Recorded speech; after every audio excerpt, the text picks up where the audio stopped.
Have you ever wondered if there is a product in the world that makes billions without producing anything?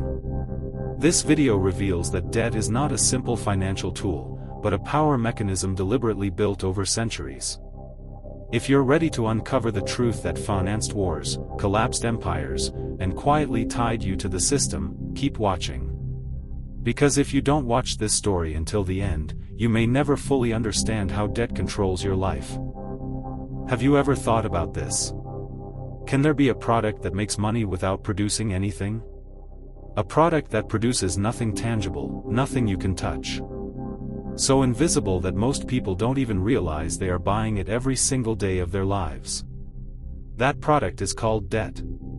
Debt is not an innocent or neutral financial tool. On the contrary, it is deliberately designed. Debt has been turned into the most profitable product in human history. It financed wars. It toppled empires. It made countries dependent. And it silently drained the savings of ordinary people. Yet ask most people today. Where did debt come from? Who shaped it this way? Why does the entire financial system revolve around it? There is no answer. Because the story of debt is not just about economics. It is the story of money and power. At its simplest, debt is a promise. You take now, you pay later. But hidden inside that promise is something critical: interest. Interest is turning tomorrow into money today. It is converting time that hasn't yet been lived into profit. Humanity realized how dangerous this was thousands of years ago. In ancient Mesopotamia, debts were written on clay tablets. But rulers understood something very well. If too many people fall into debt bondage, the system collapses. That is why, at certain times, they declared debt jubilees. All debts were completely erased. In Hebrew tradition, even sacred texts commanded that every 50 years all debts be forgiven. The logic was simple. If debt becomes uncontrollable, society becomes enslaved. But over time, something changed. Elites stopped erasing debt and learned how to control it. They went even further and began using it as a weapon. In medieval Europe, the church officially banned interest. But merchants and bankers always found a way. They disguised loans as trade agreements. They created complex contracts that didn't look like debt. By the Renaissance, banking families like the Medici built empires not with land or armies, but with lending. They financed kings, popes, and states.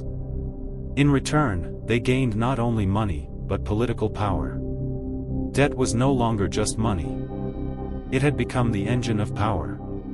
The real turning point came in the 17th century.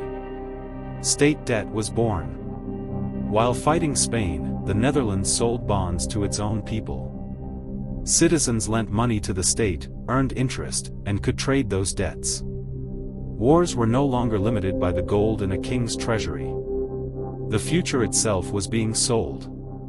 The system was so successful that England quickly copied it. In 1694, the Bank of England was founded. State debt was no longer temporary, it became permanent. The state lived on debt. Rolling it over, expanding it, postponing it. And the bankers who managed this system became indispensable to the crown. The profits were enormous. Lending to states was the safest business, because states paid with taxes. Wars no longer ruined finances. On the contrary, they created more debt and more profit. More wars meant more debt. More debt meant richer creditors. By the 19th century, the world ran on debt. Armies marched on debt. Ships sailed on debt. Empires were built on debt. With the Industrial Revolution, debt entered the lives of ordinary people. Railways, factories, and cities were built with credit. People earned wages from debt-funded companies. Then they themselves went into debt, for homes, goods, life itself. In the 20th century, debt was no longer a product only for elites. It was sold to everyone. Mortgages, car loans, credit cards, student debt, Modern life was built on debt. And the most brilliant yet ruthless part was this. Debt does not produce profit once. It produces profit every month. Interest quietly transfers wealth upward. From debtor to creditor. Month after month, year after year. A 30-year home actually costs 2 or 3 homes. Credit card debt grows as long as it remains unpaid. Debt starts with a promise and ends in a trap. That is why debt is the most successful business model in history. No factories. No raw materials. Only time. And time is turned into money. By the mid-21st century, debt had become the heart of the global system. The IMF and the World Bank were created, supposedly for development. But in reality, for discipline through debt. Countries in debt could no longer fully control their own policies. The same thing happened in people's lives. By now, pay later became a culture.